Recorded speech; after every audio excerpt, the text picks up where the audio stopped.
आपका यूनिक प्रज्ञान यूट्यूब परिवार में मैं प्रज्ञान सर हार्दिक स्वागत करता हूं, वंदन करता हूं, अभिनंदन करता हूं। प्यारे साथियों, पाठचर्या होने वाली है काफी महत्वपूर्ण, क्योंकि आज की इस पाठचर्या में अगर आप बीपीएससी से आयोजित होने वाले भाषा शिक्षक की तैयारी कर रहे हैं तो आपके लिए वीडियो होने वाला है काफी महत्वपूर्ण। तो इस वीडियो को प्रारंभ करें इससे पूर्व अगर वीडियो को पहली बार देख रहे हैं तो चैनल पर नए हैं तो कृपया चैनल को सब्सक्राइब, वीडियो को लाइक और शेयर करना बिल्कुल ना भूलें। तो बिना समय गंवाए प्रारंभ करेंगे पाठचर्या और देखेंगे प्रैक्टिस सेट के पहले प्रश्न को। पहला प्रश्न, आरी नींद लाल को आजा, उसको करके प्यार सुला जा। यह काव्य पंक्तियां किस रचनाकार की हैं, इसका आपको जवाब बताना है। और मुझे उम्मीद है कि दिए गए विकल्पों में आधुनिक काल के सूरदास कवि सम्राट के रूप में प्रसिद्ध अयोध्या सिंह उपाध्याय हरिऔध को चुना, तो बी विकल्प इस प्रश्न का बिल्कुल सही जवाब। अयोध्या सिंह उपाध्याय हरिऔध जी को आधुनिक काल का सूरदास गणपत चंद्रगुप्त जी ने कहा है। अगला प्रश्न है कि जीर्ण जनपद प्रबंध काव्य के रचनाकार कौन है। प्रश्न संख्या 2 का सही उत्तर चयनित करिए। जीर्ण जनपद अलौकिक लीला जैसे प्रबंध काव्यों की रचना करने वाले हैं भारतेंदु काल के कवि बद्री नारायण चौधरी प्रेमघन। विकल्प ए इस प्रश्न का बिल्कुल सही जवाब। बढ़ते हैं आगे और देखते हैं प्रश्न संख्या 3 को। तीसरा प्रश्न है कि निम्नलिखित कवियों में से कौन अकबर के दरबारी कवि नहीं थे, इसका आपको जवाब बताना है। तीसरे प्रश्न का सही जवाब आपको चयनित करना है और दिए गए विकल्पों में मुझे उम्मीद है कि आपने सेलेक्ट कर लिया किसको। प्रश्न संख्या 3 का सही जवाब हरिदास को। डी विकल्प राइट आंसर है। ये वही हरिदास हैं जिन्होंने निम्बार्क संप्रदाय का प्रवर्तन किया, जो बाद में टट्टी संप्रदाय के नाम से भी जाना जाता है। ये अकबर के दरबारी कवि नहीं है। प्रश्न संख्या 4, किस पत्रिका को 20वीं शताब्दी के आरंभिक चरण का विश्वकोश कहा जाता है। चौथे प्रश्न का सही उत्तर चयनित करिए और इस प्रश्न का सही उत्तर अगर आपने सेलेक्ट कर लिया है किसको, 20वीं शताब्दी के आरंभिक चरण का विश्वकोश सरस्वती पत्रिका को कहा जाता है। विकल्प ए बिल्कुल सही जवाब।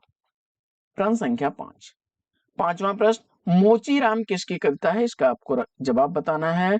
तो आपने इस कविता की एक चर्चित पंक्ति भी सुनी होगी कि बाबूजी मेरी निगाह में न कोई छोटा है न कोई बड़ा है, मेरे लिए हर आदमी एक जोड़ी जूता है, जो मेरे सामने मरम्मत के लिए खड़ा होता है।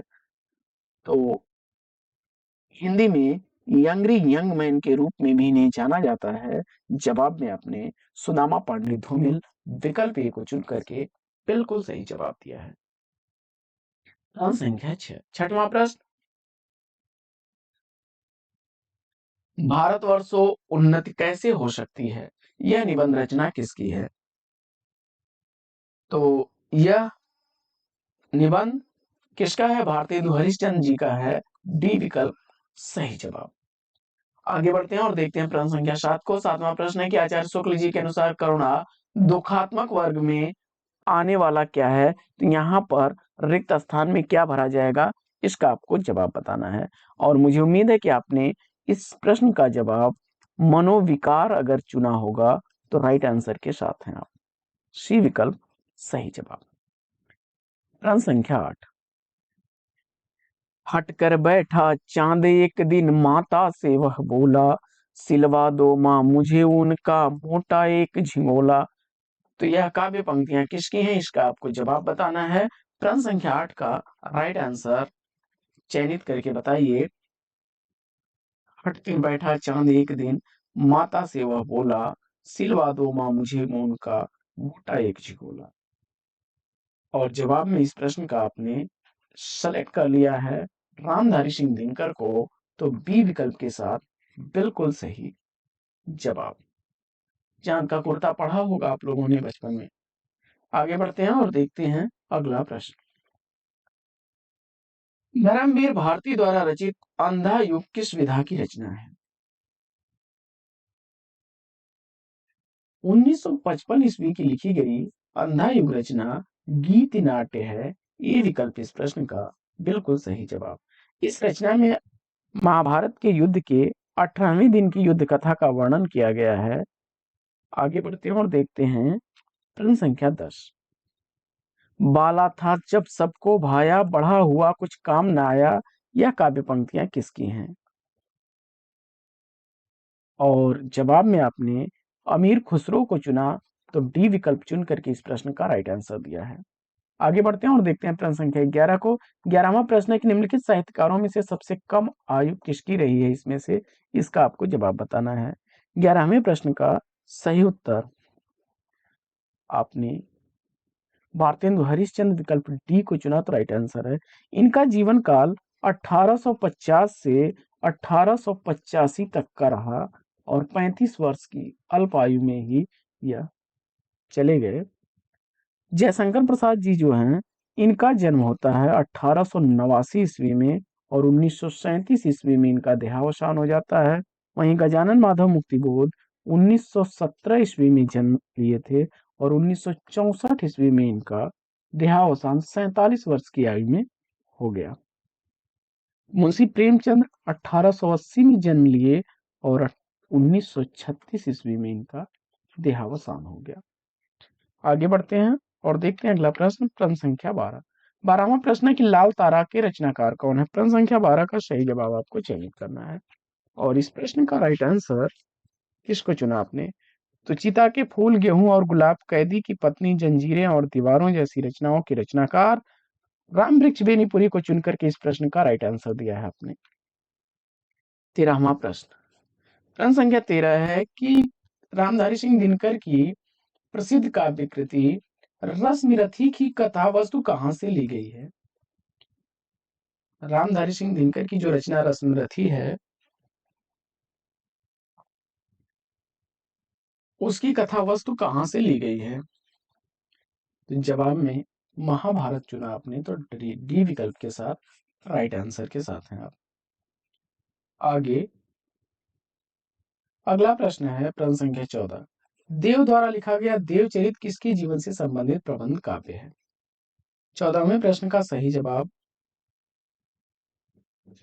कृष्ण को चुना आपने, कृष्ण से संबंधित विकल्प बी सही जवाब है। आगे बढ़ते हैं और देखते हैं प्रश्न संख्या 15 को। 15वां प्रश्न, सीता को प्रधानता देकर लिखा गया काव्य सीतायन के रचयिता कौन है?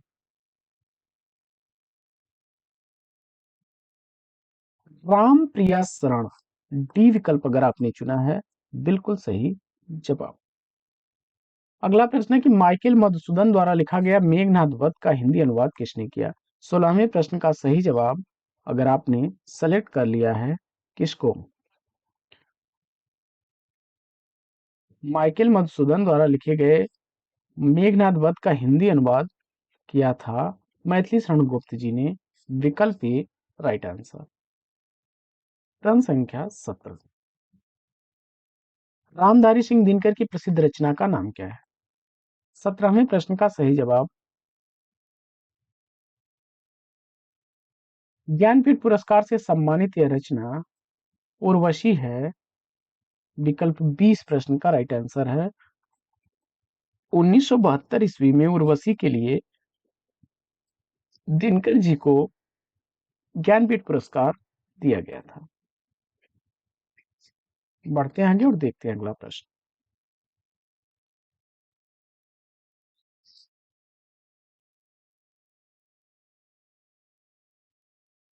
धर्मवीर भारती द्वारा लिखी गई काव्य कृति कनुप्रिया में किसका वर्णन है?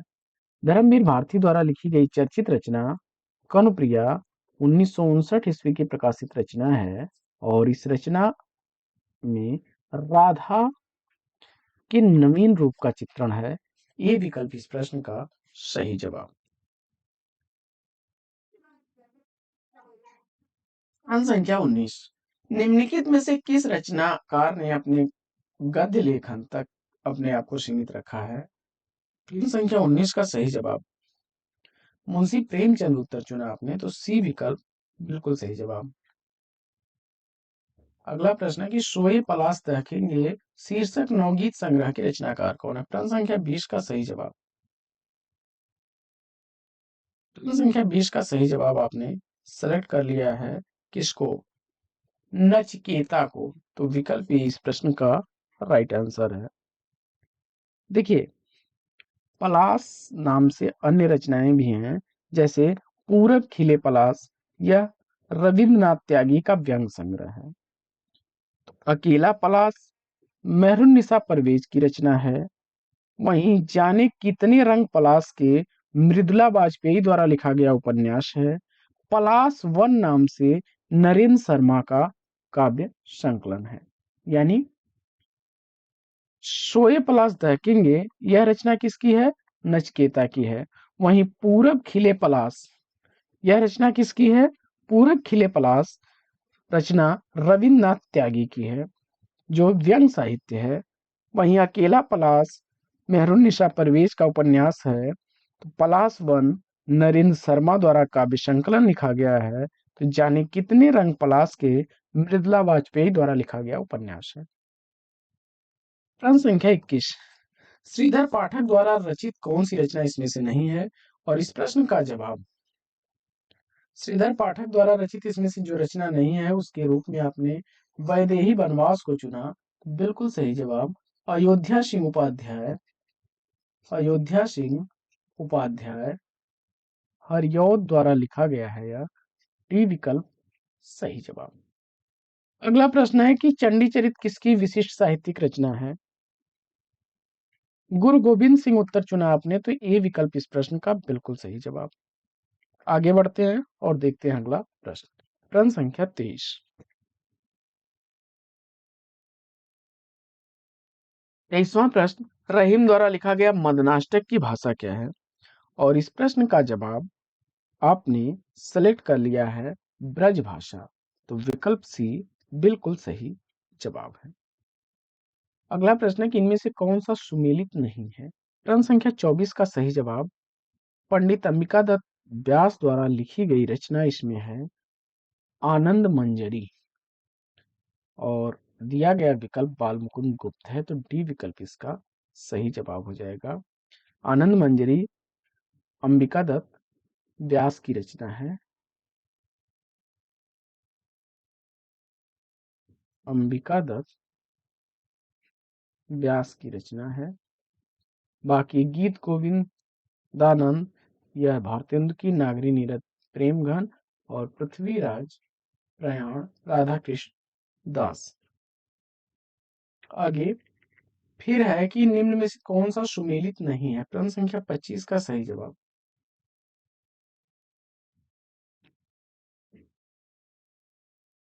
ऋण जल धन जल, यह रचना फणीश्वर नाथ रेणु का रिपोर्टाज है। फणीश्वर नाथ रेणु का रिपोर्टाज है। धर्मवीर भारती द्वारा युद्ध यात्रा, जुलूस रुका है विवेकी राय का और तूफानों के बीच रांगिए राघव की रचना है। तो विकल्प बी सही जवाब। अगला प्रश्न है कि बोलती प्रतिमा के रचनाकार इसमें से कौन है? तो यह संस्मरण साहित्य विधा की रचना है, जिसके लेखक श्री राम शर्मा हैं। विकल्प बी राइट आंसर। बनारसी दास चतुर्वेदी का संस्मरण है हमारे आराध्य। तो पद्म सिंह शर्मा का पद्म पराग। अगला प्रश्न है कि निम्न में से कौन सी रचना महादेवी वर्मा की नहीं है? प्रश्न संख्या 27 का सही जवाब वे दिन वे लोग शिव पूजन सहाय की रचना है। विकल्प बी इस प्रश्न का राइट आंसर है। आगे बढ़ते हैं और देखते हैं प्रश्न संख्या 28 की महादेवी वर्मा जी ने किस रचना में पशु पक्षियों के रेखाचित्र प्रस्तुत किए हैं? और 28वें प्रश्न का सही जवाब मेरा परिवार विकल्प डी को चुना। सही जवाब के साथ है 1972 ईस्वी की लिखी गई यह रचना, जिस रेखाचित्र में उन्होंने पशु पक्षियों के चित्र उकेरे हैं। पद के साथ ही कृति में उन्होंने क्या किया है कि समकालीन लेखकों का संस्मरणात्मक रेखाचित्र लिखा है। 1956 ईस्वी का प्रकाशन वर्ष है। बढ़ते हैं आगे और देखते हैं अगला प्रश्न।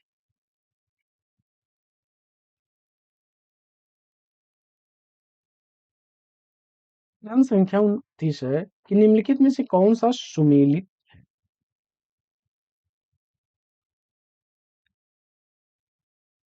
कौन इसमें सही सुमेलित है? तो देखिए, सुधिया उस चंदन मन की या तो विद्यानिवास मिश्र की रचना नहीं है, विष्णुकांत शास्त्री की है। विष्णुकांत शास्त्री की है। जिनके साथ जिया, यह अमृतलाल नागर की है। अमृतलाल नागर की रचना है। वहीं भूलते हुए चेहरे, यह कन्हैयालाल मिश्र की रचना है। कन्हैयालाल मिश्र की रचना है। कन्हैयालाल मिश्र प्रभाकर। वहीं समय के पांव बिल्कुल सही जवाब है, विकल्प डी, माखनलाल चतुर्वेदी की रचना है। अगला प्रश्न है कि ठेठ हिंदी में उपन्यास लिखने वाले कौन हैं? प्रश्न संख्या 30 का सही जवाब अगर आपने सेलेक्ट कर लिया है, अयोध्या सिंह उपाध्याय।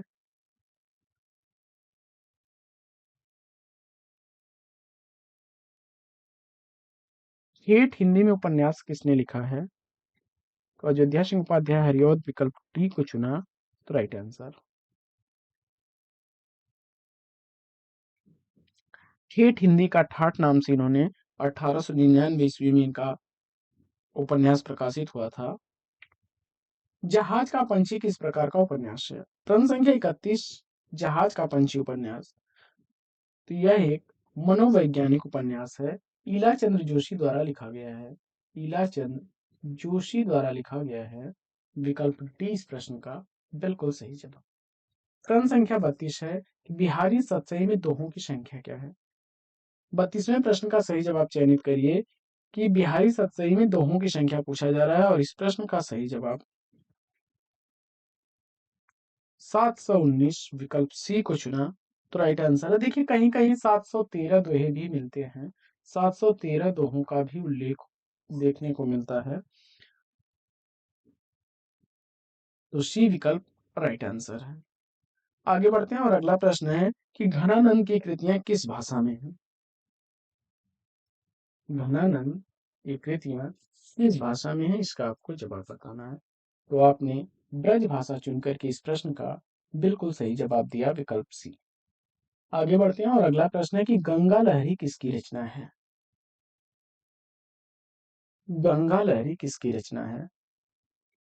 प्रश्न संख्या 34 का सही जवाब तो हिम्मत बहादुर बिरदावली, पद्माभरण, जगत विनोद, प्रबोध पचासा जैसी रचनाओं के रचनाकार पद्माकर को चुना आपने, तो बिल्कुल सही जवाब विकल्प बी। अगला प्रश्न है कि नैन नचाई कहो मुस्काई, लला फिर हो खेलन होरी। कुछ पंक्तियां इस प्रकार हैं, होली के संदर्भ में सवैया है कि भाग की भीरे अभीरन में गही गोविंद ले गई भीतर गोरी, भाई करी मन की पदमा कर ऊपर नाई अबीर किरोरी, अछीन की पीताम्बर कमर तय सुविधा दई मीड़ी कपोलन रोरी, नैन नचाई कहो मुस्काई, लला फिर हो खेलन होरी। तो प्रश्न संख्या 35 का सही जवाब पद्माकर अगर आपने चुना है, बिल्कुल सही जवाब विकल्प सी राइट आंसर है इनका। अगला प्रश्न है कि निम्नलिखित में से अष्टछाप के कवि कौन नहीं है? तो नंददास और सूरदास चित्तस्वामी अष्टछाप के कवि हैं। मलुक दास को अगर चुना तो ये ज्ञानाश्रयी शाखा के कवि हैं। ज्ञानाश्रयी शाखा के कवि हैं। विकल्प 20 प्रश्न का राइट आंसर है। इनकी चर्चित रचनाओं में ज्ञान बोध, रतन खान, भक्त विवेक काफी चर्चित हैं। इनका ध्रुव चरित भी पूछा जाता है परीक्षाओं में, याद रखिएगा। मलुकदास की रचनाओं में ध्रुव चरित, रतन खान, भक्ति विवेक, ज्ञान बोध अक्सर पूछे जाने वाले रचनाएं हैं। आगे पुष्टि मार्ग का प्रवर्तक किसे माना जाता है? प्रश्न संख्या 37 का सही जवाब चयनित करिए। पुष्टि मार्ग का प्रवर्तक पूछा जा रहा है। प्रश्न संख्या 37 का सही जवाब अगर आपने वल्लभाचार्य को चुना तो बी विकल्प इस प्रश्न का राइट आंसर है। आगे बढ़ते हैं और प्रश्न संख्या 38 देखते हैं। रासो ग्रंथ किस भाषा में लिखे गए ग्रंथ हैं? फटाफट उत्तर चयनित करिए। रासो ग्रंथ किस भाषा में लिखे गए ग्रंथ हैं?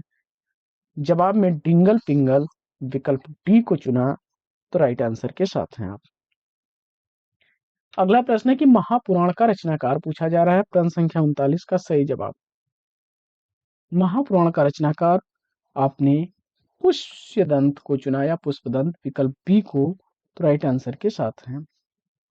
महापुराण, अरुणय कुमार चरियू और जसहर चरियू ये रचनाएं पुष्पदंत की हैं। आगे बढ़ते हैं और देखते हैं प्रश्न संख्या 40। हिंदी खड़ी बोली किस अपभ्रंश से विकसित है? खड़ी बोली का विकास सौरसेनी अपभ्रंश से विकसित है। सी विकल्प इस प्रश्न का राइट आंसर है। बढ़ते आगे और देखते हैं अगला प्रश्न।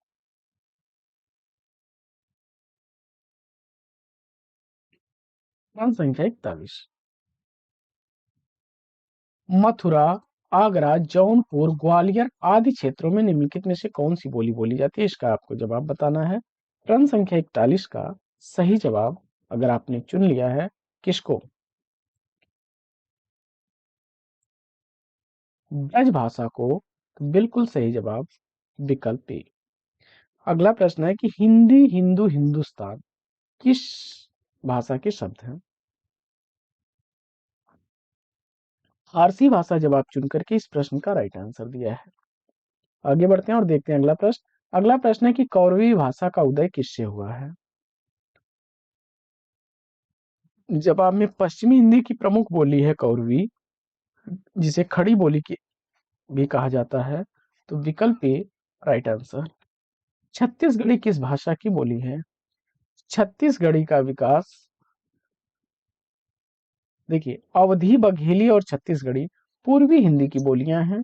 विकल्प डी इस प्रश्न का राइट आंसर है। मारवाड़ी, जयपुरी, मालवी और मेवाती ये राजस्थानी हिंदी की बोलियां हैं। वहीं मैथिली, मगही, भोजपुरी यह बिहारी हिंदी की बोलियां हैं। जबकि पश्चिमी हिंदी के अंतर्गत कौरवी, ब्रजभाषा, बुंदेली, कन्नौजी आती हैं। खड़ी बोली जिसको आप कौरवी को कहते हैं। मेवाती किस भाषा वर्ग की बोली है? अभी इस पर हम लोग चर्चा कर रहे थे। मेवाती, मालवी, जयपुरी और मारवाड़ी राजस्थानी हिंदी की बोलियां हैं। बी विकल्प इस प्रश्न का बिल्कुल सही जवाब। आगे बढ़ते हैं और देखते हैं अगला प्रश्न। अगला प्रश्न है कि मागधी अपभ्रंश के से किस भारतीय भाषा का विकास इसमें से नहीं हुआ है?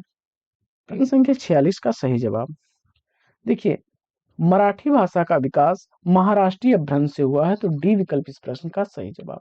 आगे बढ़ते हैं और प्रश्न संख्या 47 देखते हैं। भारत के संविधान के किस अनुच्छेद के अंतर्गत हिंदी को शासकीय भाषा घोषित किया गया? प्रश्न संख्या 47 का सही जवाब भारतीय संविधान के भाग 17 अनुच्छेद 343 के अनुसार विकल्प बी को चुना तो राइट आंसर है। आगे संविधान के अनुच्छेद 351 में किस विषय का वर्णन है? इस पर हम लोग शायद पिछले प्रश्न वीडियो में भी चर्चा किए थे। हिंदी भाषा के विकास संबंधित निर्देश विकल्प डी को चुन लिया तो सही जवाब है। आगे प्रश्न है कि भारत की प्रथम देश भाषा कौन सी है? प्रश्न संख्या 49 का सही जवाब पाली भाषा को चुना तो बी विकल्प बिल्कुल सही जवाब। अगला प्रश्न है कि देवनागरी लिपि की सबसे बड़ी विशेषता क्या रही है? प्रश्न संख्या 50 का सही जवाब देखिए, देवनागरी लिपि की सबसे बड़ी विशेषता है कि यह वैज्ञानिक लिपि है और एक ध्वनि के लिए एक ही संकेत दिया गया है। डी विकल्प इस प्रश्न का राइट आंसर है। अगला प्रश्न, अमीय हलाहल मद भरे श्वेत श्याम रत्नार अजियत मरत झुकी झुकी परत जेह चितवत एक बार। प्रश्न संख्या 51 का सही जवाब पूछा जा रहा है कि यह पंक्तियां किस रचनाकार की हैं? अमी हलाहल मद भरे श्वेत श्याम रत्नार अजियत मृत झुकी झुकी परत चेह चितवत एक बार। गलती से कभी कभी इसको जो है लोग बिहारी का मान लेते हैं, लेकिन यह बिहारी की नहीं बल्कि रसलीन की रचना है। रसलीन का पूरा नाम सैयद गुलाम अली रसलीन था और ये उत्तर प्रदेश हरदोई के रहने वाले रीतकालीन कवि हैं। इनकी प्रसिद्ध रचना अंग दर्पण काफी चर्चित रचना है, अक्सर पूछी जाती है। तो बी विकल्प बिल्कुल सही जवाब। आगे बढ़ते हैं और देखते हैं अगला प्रश्न। अगला प्रश्न है बरवय रामायण का रचनाकार पूछा जा रहा है। बरवय रामायण, तो बरवय रामायण किसके द्वारा लिखी गई रचना है? मुझे उम्मीद है कि बरवय रामायण का रचनाकार आपने तुलसीदास को चुना होगा। तो बी विकल्प बिल्कुल सही जवाब। आगे निम्नलिखित में से अहिंदी भाषी कवियों में किसका संबंध असम से था? इसका आपको जवाब बताना है। प्रश्न संख्या 53 में सही जवाब आपने किसको चुना? शंकर देव को। तो ये वैष्णव संत थे और असम से संबंधित हैं।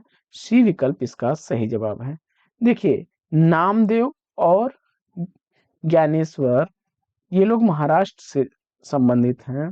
वहीं नरसिंह मेहता का संबंध गुजरात से है, जबकि चैतन्य महाप्रभु बंगाल से है।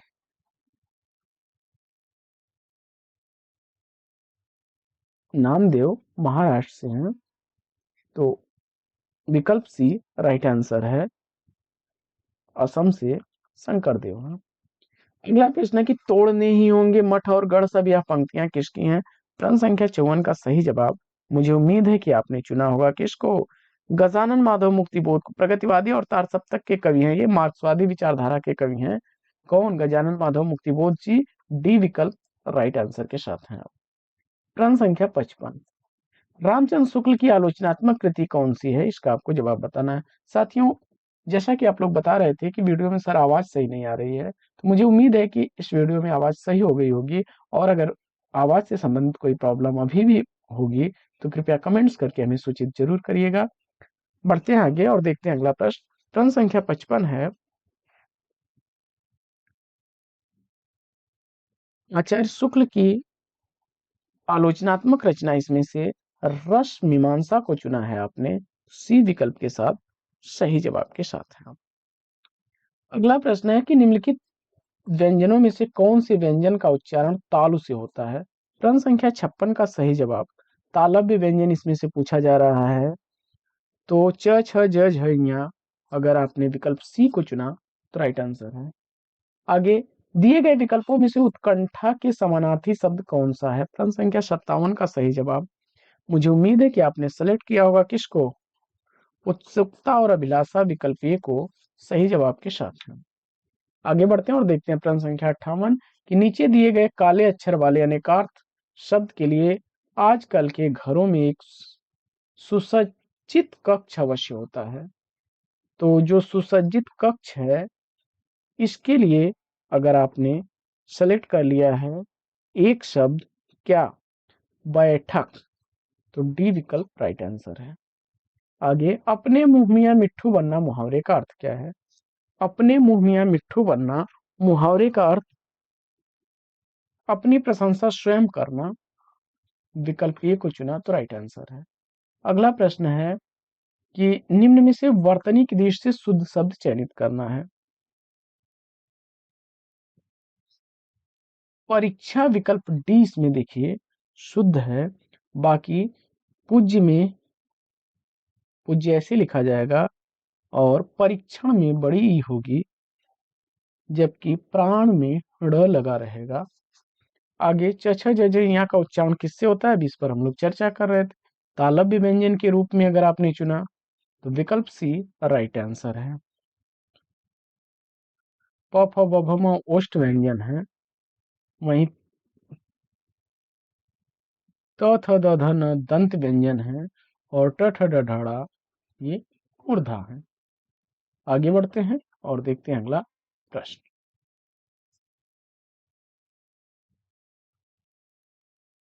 अगला प्रश्न है कि साधारण वाक्य के अंत में किस विराम चिन्ह का प्रयोग होता है?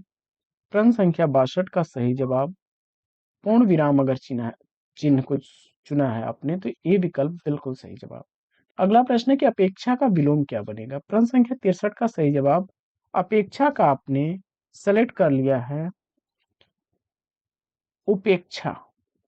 विकल्प ए को तो राइट आंसर है। अगला प्रश्न है कि यह पुस्तक भी हाथों हाथ बिक गई, इसमें हाथों हाथ में पूछा जा रहा है कौन सा समास है? प्रश्न संख्या 64 का सही जवाब, अव्ययी भाव समास विकल्प बी को चुन लिया तो राइट आंसर है। अगला प्रश्न है कि उसने उसे छल से पराजित किया, इसमें छल से में कारक पूछा जा रहा है, यानी छल के द्वारा पराजित किया। तो यहाँ पर कर्ण कारक विकल्प बी को चुना तो राइट आंसर है। अगला प्रश्न है कि तत्सम शब्द इसमें से कौन सा है? प्रश्न संख्या 66 का सही जवाब, अमृत को चुना तो राइट आंसर है आपका विकल्प ए। इसका तत्सम बनेगा काष्ठ। माता का तत्सम क्या बनेगा? मातृ। और याद रखिएगा वानर शब्द जो है यह तत्सम है बंदर का। आगे नीचे दिए गए विकल्पों में से तत्सम शब्द चयनित करना है। तो आम्र शब्द विकल्प ए को चुना तो राइट आंसर है। आगे अगला प्रश्न है कि मनोविश्लेषणात्मक शैली के उपन्यासकार कौन है। प्रश्न संख्या 68 का सही जवाब ईला चंद्र जोशी को चुना तो सी विकल्प इस प्रश्न का राइट आंसर है। इनके कुछ मनोविश्लेषणात्मक उपन्यासों की अगर बात की जाए तो लज्जा, देखिए लज्जा नासिरा शर्मा का भी एक उपन्यास है। लज्जा, सन्यासी, पर्दे की रानी, प्रेत और छाया, मुक्तिपथ, जिप्सी जैसे प्रमुख उपन्यास हैं इनके। आगे बढ़ते हैं और देखते हैं प्रश्न संख्या 69।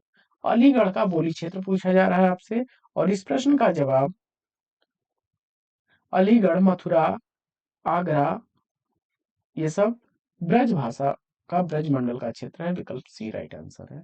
अगला प्रश्न है कि किस रचना का दूसरा नाम आल्हाखंड है। तो आप जानते हैं कि आल्हाखंड जगनी की रचना है और आल्हाखंड को चार्ल्स इलियट ने प्रकाशित कराया था। परमाल रासो का ही एक खंड है। तो विकल्प बी राइट आंसर हो जाएगा। परमाल रासो का ही आल्हाखंड एक भाग है।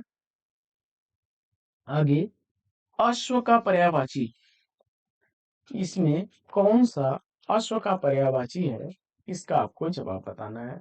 प्रश्न संख्या 71 का सही जवाब घोटक चुना आपने तो विकल्प ए राइट आंसर है। आगे बढ़ते हैं। दिनकर सूर्य का पर्यायवाची होता है और अनंत आकाश का पर्यायवाची है। सुरपति इंद्र का पर्यायवाची है। आगे बढ़ते हैं। यह इंद्र का पर्याय है, यह सूर्य का पर्याय है और यह आकाश का पर्याय है। आगे अंतरिक्ष का पर्यायवाची पूछा जा रहा है तो व्योम, आकाश, गगन, नभ ये सब अंतरिक्ष के हैं। विकल्प बी इसका राइट आंसर। अगला प्रश्न है कि रामचरितमानस काव्य शैली पूछा जा रहा है। रामचरितमानस नामक महाकाव्य की काव्य शैली क्या है। तो दोहा चौपाई शैली में लिखी गई यह रचना है। विकल्प ए इस प्रश्न का राइट आंसर है। बढ़ते हैं आगे और देखते हैं अगला प्रश्न।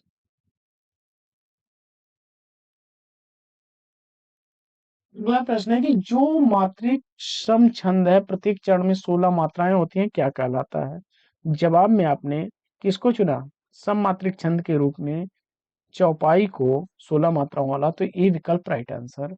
अगला प्रश्न है कि सजना है मुझे सजना के लिए किस अलंकार का प्रयोग हुआ है। प्रश्न संख्या 75 का सही जवाब यमक अलंकार विकल्प ए को चुन लिया आपने तो राइट आंसर है। आगे बढ़ते हैं और देखते हैं प्रश्न संख्या 76 को कि तरण के ही संग तरल तरंग में तरण डूबी थी हमारी ताल में, इसमें अलंकार कौन सा है। प्रश्न संख्या 76 का सही जवाब अगर आपने सेलेक्ट कर लिया है यमक को तो बिल्कुल सही जवाब विकल्प बी। देखिए तरण का अर्थ सूर्य और तरण का अर्थ नाव दोनों है। अगला प्रश्न है कि सम उपसर्ग का म किस शब्द में सुनाई पड़ता है। दिए गए विकल्प में संवाद को अगर आपने चुना तो बी विकल्प राइट आंसर है। अगला प्रश्न है कि मुझे किस प्रकार का सर्वनाम है। तो मुझे, मैं, मैंने, यह उत्तम पुरुष विकल्प ए को चुना तो राइट आंसर है। अगला प्रश्न है कि मीरा जोर से हंसी, यह वाक्य किस क्रिया का समुचित उदाहरण है। मीरा जोर से हंसी, इसमें अकर्मक क्रिया होगी। विकल्प ए इस प्रश्न का राइट आंसर होगा। जिस क्रिया व्यापार में जो है क्या है, फल कर्ता पर पड़े और संचालन कर्ता करता है और फल भी कर्ता पर होता है तो वह अकर्मक क्रिया होती है।